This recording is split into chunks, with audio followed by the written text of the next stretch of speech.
Vous connaissez cette question classique posée aux astrologues, l'astrologie est-elle une science? Mais déjà dans la question, il y a quelque chose qui ne va pas. Parce que l'astrologie, au singulier, avec un grand A, ça ne veut rien dire.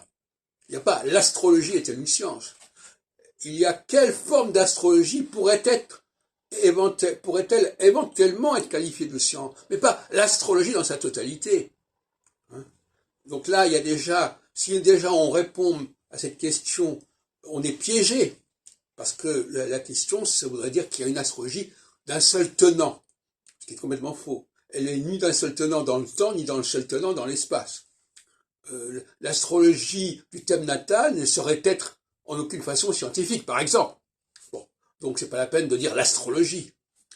Il faut répondre une certaine forme d'astrologie, éventuellement celle qui est actuellement formulée par un tel, pas n'importe qui, n'importe comment. Il faut préciser. Le mot scientifique, d'ailleurs, est intéressant. Je voudrais signaler l'ouvrage de Madame Morpurgo sur l'usage du mot science. Il y a un sous-titre qui est assez long, en fin de compte, qui dit, en tout cas en italien, l'introduction à l'astrologie ou déchiffrement du zodiaque, comment l'horoscope devient la science de la prévision. Scienza della previsione. Science de la prévision. Oui, de la prévisione. Donc,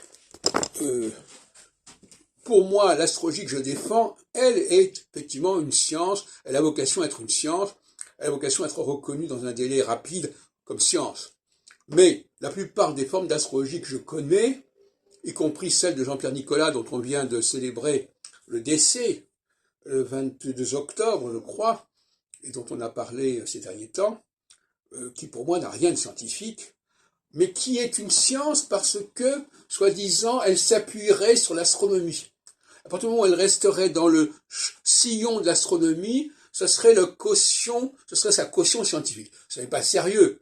Le thème natal, par exemple, qui est calculé d'après des données astronomiques exactes, ça n'est pas pour autant scientifique, parce que ces données astronomiques, c'est une instrumentalisation de l'astronomie dans des domaines qui n'ont rien à voir avec la science astronomique. Donc on se sert de l'astronomie au service de l'astrologie, mais on comprend pourquoi les astronomes ne sont pas du tout d'accord avec les astrologues, y compris et notamment ceux qui se servent de l'astronomie comme alibi.